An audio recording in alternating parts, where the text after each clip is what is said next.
Hello friends, आप सब कैसे हो। आशा करती हूँ आप सब ठीक हो। और अभी हमें अपना ये जो पेपर है बहुत जल्दी जल्दी कवर अप करना है। ठीक है, हमारा लॉकडाउन ख़त्म होने वाला, लॉकडाउन के बाद पेपर भी है, तो पेपर की आपको तैयारी करनी होगी। ठीक है, तो आज कविता पढ़ाने वाली मैं, पास आना मना दूर जाना मना। ठीक है, तो चलिए कविता पढ़ते हैं। पास आना मना दूर जाना मना, जिंदगी का सफ़र कैद खाना बना। चिप्पियों की परत चीरती जा रही, चीख चित्कार बेइंतहा दूर तक। पत्थरों के बुतों में बदलने लगे, सांस लेते हुए सब मका दूर तक। भाग कर आ गए हम जहाँ, उस जगह तड़फड़ाना मना, छटपटाना मना, सोचना और आंसू बहाना मना। पट्टियों की तरह जो बंधी जख्म पर रोशनी मौत की लोरियां गा रही। आ दबे पांव तीखी हवा, जिस्म पर आग का सुर्ख मलहम लगा रही। इस बिना नाम के अजनबी देश में सिर उठाना मना, सिर झुकाना मना। चलिए अब हम ये कविता अंदर समझने की कोशिश करते हैं। जो कविता है शंभुनाथ सिंह जी की कविता है। ठीक है, याद करिएगा, शंभुनाथ सिंह जी की कविता है। ओके, तो अब हम जरा इसे अंदर समझते हैं।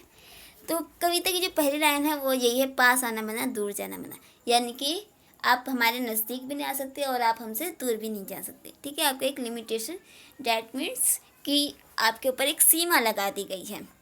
आप हमारी इजाज़त के बिना ना कुछ कर सकते, ना ही कुछ आप ना कुछ कर सकते, ना ही कुछ और कर सकते हैं। ठीक है, तो ये कह रहे हैं, पास आना मना दूर जाना मना, एक सीमा लगा दी है हम पे। हम जीवित प्राणी हैं, इंसान हैं, हमारा जो मन होगा हम वो करेंगे, लेकिन नहीं, यहाँ पे एक सीमा लगा दी गई है, ना ही आप पास आ सकते, ना ही दूर जा सकते हैं। ज़िंदगी का सफ़र, यानी कि इतनी बड़ी इंसान की ज़िंदगी है, वो क्या बन गई, कैद खाना बन गई है। ठीक है, चुप्पियों की परत, यानी कि ऐसा लगता है कि जैसे हर जगह चुप, एकदम चुप, हर जगह बोला जाता है साइलेंस रहिए, साइलेंस रहिए, साइलेंस रहिए। तो वही है कि चुप्पियों की परत चीरती जा रही, चीख चित्कार बेइंतहा दूर तक। कि मानो लोगों ने हर जगह बस चुप रहो, चुप रहो, चुप रहो, चुप रहो, चुप रहो। हर जगह इंसान यही बोलता है और हर एक दूसरे को यही बोलता है कि आप प्लीज़ शांत हो जाइए, आप प्लीज़ शांत हो जाइए, आप मेरे को डिस्टर्ब करो, ये करो, ये करो। तो बस शांत होने की परत, यानी कि एक के ऊपर तह के ऊपर तह, शांत शांत शांत शांत शांत, एक तरह से क्या है, एक लेयर बैठा दी जा रही है, ढेर सारी बहुत मोटी, जो चीरती जा रही है। ये जो परत है ये चीरती जा रही है चीख चित्कार को, जो कि बेहिंता दूर तक, जो चीख चित्कार है यानी कि विरोध करना, वो उसे बहुत ही दूर तक चीरती जा रही कि अब जो है कोई भी चीखेगा नहीं, चिल्लाएगा नहीं, यानी कि विद्रोह नहीं करेगा। पत्थर के बुतों में बदलने लगे, यानी कि जो जीवित प्राणी थे वो अब पत्थर बनने लगे हैं। पत्थर के बुतों यानी कि पत्थर की मूर्तियों में बदलने लगे हैं। अगला पैराग्राफ, सांस लेते हुए सब मकबा दूर तक, यानी कि ऐसा लगता है कि सब सांस ले रहे हैं, लेकिन तब भी वो सब क्या बन गए, मकबा, मंका बन गए हैं, दूर तक भाग कर आ गए। जो सांस लेते हुए जो लोग थे बहुत ही दूर तक भाग कर आ गए। हम जहाँ उस जगह, यानी कि हमें पहले जहाँ पे रहने को आज़ादी थी, हम वहाँ पे नहीं रह के हम एक ऐसी जगह पे भाग के आ गए जहाँ पे हमें लिमिटेशन में रहना पड़ता है। हम ऐसी जगह पे आ गए जहाँ पे तड़फड़ाना मना है, छटपटाना मना है, सोचना और आंसू बहाना तक मना है। ठीक है, फिर अगला पैराग्राफ है, पट्टियों की तरह जो बंधी जख्म पर, कि पहले पूरा पढ़ते हैं। पट्टियों की तरह जो बंधी जख्म पर रोशनी मौत की लोरियां गा रही। आ दबे पांव तीखी हवा, जिस्म पर आग का सुर्ख मरहम लगा रही। तो इस पैराग्राफ का मतलब क्या है, ऐसा लगता है कि जो पट्टियां हैं, अब यहाँ पे तुलना की गई है कि पट्टी, जैसे कि जख्म के ऊपर पट्टी लगाते हैं और फिर उसके बाद इंसान को अगर नींद ना आ रही तो लोरी गा के उसे सुला दिया जाता है। तो वही है कि यहाँ पे क्या है, जख्म ऐसा है जिसके ऊपर पट्टी बांधी जा रही है। वो पट्टी कैसी है, रोशनी की है, मौत की है। ठीक है, जो लोरी गा रही है, मौत की लोरियाँ गा रही हैं। आ दबे पाँव तीखी हवा, जिस्म पर आग का सुर्ख मरहम लगा रही। ओके, यहाँ पे बहुत ही ज़्यादा बुरी दुर्दशा का वर्णन किया गया है कि पट्टी की तरह जो जख्म पर बंधी। अब जब पट्टी है वो कैसी है, मौत है, लोरी है, जो गा तो रही है लेकिन इंसान को मारने के लिए गा रही है। वो एक मौत की लोरी है जिसे सुन के इंसान मृत्यु को प्राप्त हो जाए। एक ऐसी लोरी जो जख्म, यानी कि हमारे दिल का जख्म है, और दिल के जख्मों पर पट्टी क्या है, लोरी है, ठीक है। और वो लोरी कैसी है, मौत की लोरी है, रोशनी देती है लेकिन वो मौत की लोरी लगती है कि और भी ज़्यादा हमें सीमा में, बंद कमरे में मानो हमें बंद कर दिया हम। फिर आगे कहते हैं, आ दबे पाँव तीखी हवा। अब क्या है, बहुत ही तीखी हवा, एकदम झकझोरने वाली, ऐसी हवा जो बर्दाश्त न की जाए। तो वो ये तीखी हवा आती है और जिस्म पर, यानी कि हमारे शरीर पर, एक मानव के शरीर पर आग का, आग मीन्स आग, सुर्ख मरहम लगा रही, यानी कि एक इंसान के शरीर के ऊपर एक आग का मलहम लगाया जा रहा है, ठीक है।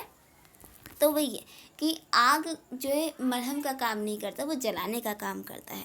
तो वही यहाँ पे कहा गया है कि जो हवा आई एकदम तीखी सी, वो जिस्म को छूकर चली गई, और वो जब जिस्म को छूकर गई तो ऐसा लगता है कि मानो वो आग हो। आग ऐसा जो शरीर को छू के चली गई, वो शरीर पे मरहम लगाने का काम करने आई थी, लेकिन वो आग की तरह हमें एकदम जला के चली गई। इस बिना नाम के अजनबी देश में सिर उठाना मना, सिर झुकाना मना। यानी कि देश कैसा, एक अजनबी देश है। हम अपने देश से निकल कर दूसरे देश में जाते हैं इसलिए ताकि हमें वहाँ ज़्यादा पैसे मिल जाए, लेकिन वहाँ के लिमिटेशंस, वहाँ के रूल्स रेगुलेशंस हमें वो सब फॉलो करनी पड़ती हैं ताकि हम वहाँ पे रह सकें। तो उन्हीं रूल्स को फॉलोज करते हुए जब इंसान के मन में एक अजीब सी बेचैनी, परायापन जो आ जाता है, वही सब यहाँ पे बताया गया है, ठीक है। इस बिना नाम के अजनबी देश में सिर उठाना मना, कि सिर उठाने को ही मना कर दिया जाए, सिर झुकाने को ही मना कर दिया जाए, ठीक है। ऐसे देश में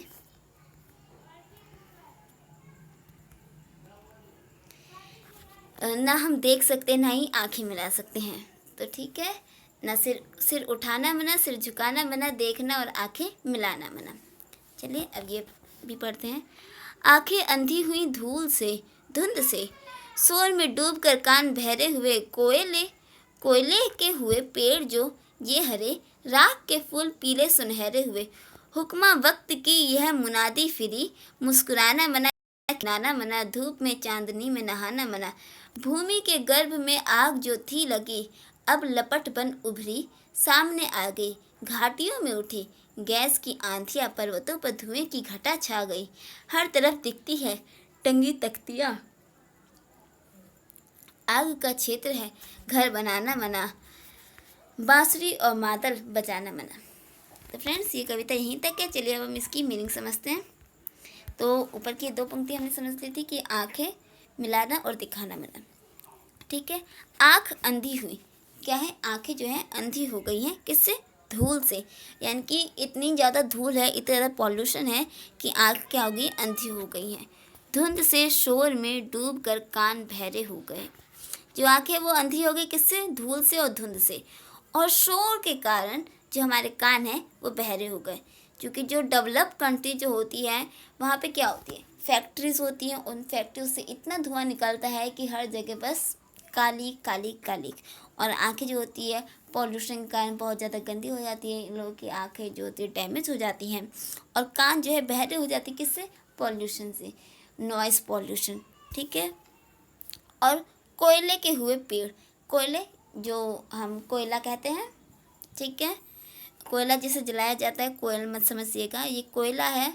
कोयले के हुए पेड़ जो हरे थे, यानी कि जो हरे भरे पेड़ थे वो कोयला जलाने, कोयले की फैक्ट्री में जो खनन की क्रिया होती है उसे करने पर वो जो हरे भरे पेड़ थे वो भी काले पड़ गए हैं।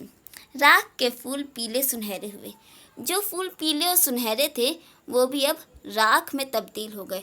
हुक्मरा वक्त की, यानी कि यहाँ पे वक्त की जो हुक्म है उसे जरा देखिए, यह मुनादी फिरी, मुस्कुराना मना, यानी कि ऐसा वक्त आया जिसने पूरा समय ही बदल दिया। मुनादी यानी कि उसके अंदर में जो पावर थी, ताकत थी, वो पूरी फिर गई, और हालत ऐसी हुई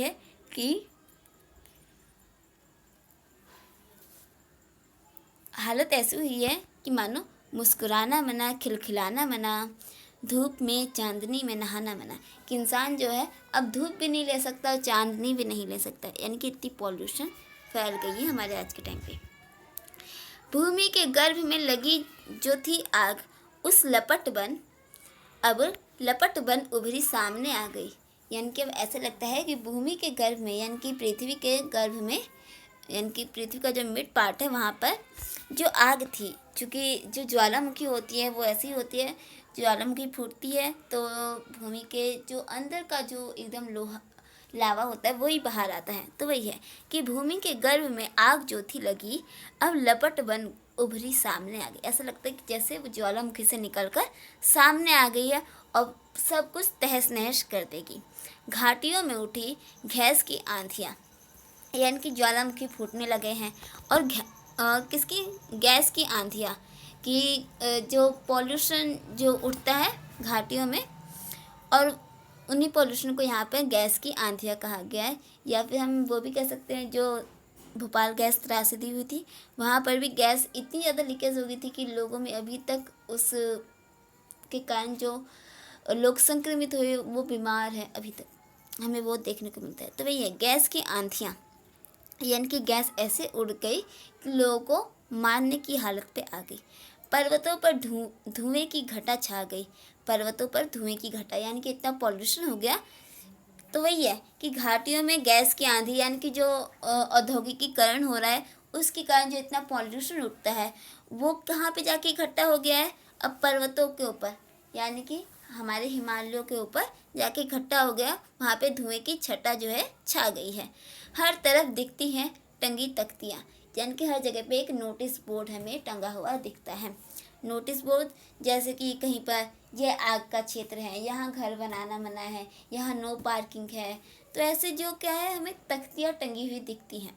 तो वहीं पर कहते हैं कि आग का क्षेत्र, घर बनाना मना, बांसुरी और मादल बजाना मना। कहीं पे कहते हैं कि यहाँ पे आग का क्षेत्र है, यहाँ पे आप घर नहीं बना सकते। कहीं पे होता है कि ये जो है बहुत ही प्राइवेट प्लेस है, पब्लिक प्लेस है, ऐसा लिखा रहता है। तो कहीं पे लिखा रहता है कि डोंट मेक द नॉइस और डोंट ड्रिंक दिस, यही यही कुछ, नो स्मोकिंग और ऐसे वैसे। और कहीं पे मादल और बांसुरी यानी कि जो संगीत के जो यंत्र हैं उसे भी बजाने के ऊपर मनाही होती है। ओके फ्रेंड्स, ये कविता ख़त्म।